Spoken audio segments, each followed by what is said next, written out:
Nicholas, wat op jullie woord van gebed?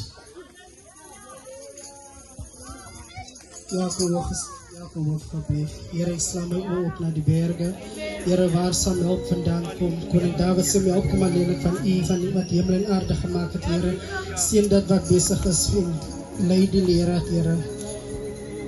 In Jesus' machtige naam. Amen en amen. De Heer is zo lekker prijsoffer. We begroeten onze apostels, onze eerwaarders, onze dokters, onze bishops, evangelisten, onze ouderlinge, herders, pastoren, profete, profetesse, elke broer, elke suster, elke vriend, vriendin in die oorwinningsnaam van onze Here Jesus Christus. Is net deur genade wat ons nog hier staan. Die Bybel sê aan die kant die graf is daar geen meer genade nie. Die skrif sê alle vlees is gras en die aanvanklikheid soos die blom van die veld. Gras verdor, die blom verwelk as die asem van die Here daarin blaas. So waar die volk is gras, die gras verdor, die blom verwelk, maar die woord van die Here bly staan tot in alle ewigheid.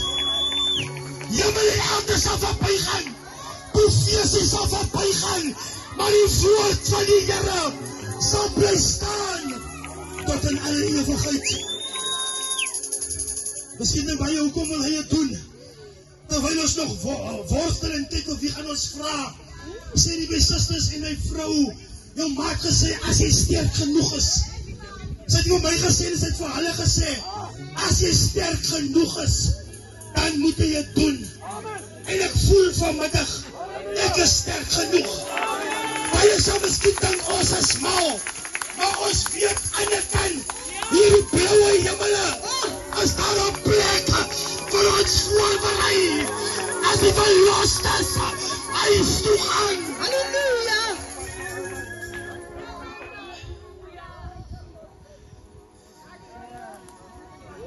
Die Here het gegee, en die Here het geneem, die naam van die Here, sy geloof.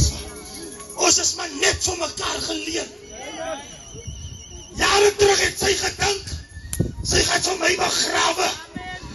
Toe sy bid en niks kom reggie, maar net toe sy wel moed opgee, toe kom die Here van hy verlos my van my sondes, en hy maak.